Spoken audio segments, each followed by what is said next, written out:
Guys ल हामी चाहिँ आज यता बागमती करिडोरतिर छौँ है। ल हेर्नु होला यो चाहिँ रातिको 8 बजेभन्दा पछाडिको दृश्य हो। ल यसरी हामी चाहिँ हेर्दै छौँ करिडोरतिर। एकदम हिँड्न आनन्द हुन्छ बेलुकाखेरि। बत्ती छ, खोला करिडोरमा सबै झलमल्ल छ। जम्बू डाँडा यो अग्लोदेखि हिँड्न जम्बू डाँडा हो।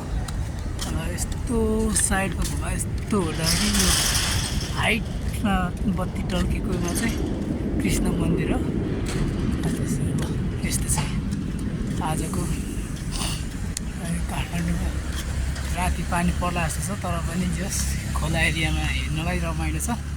तपाईँहरू पनि यतातिर हुनुहुन्छ भने इभिनिङ वकको लागि निस्किनु भयो भने एकदम फ्रेस आनन्द छ। फोहोर भन्ने केही छैन हेर्नुलाई। पुरा बस्ने ठाउँहरू पनि छ, रेस्ट गर्नको लागि एकदम सफा छ।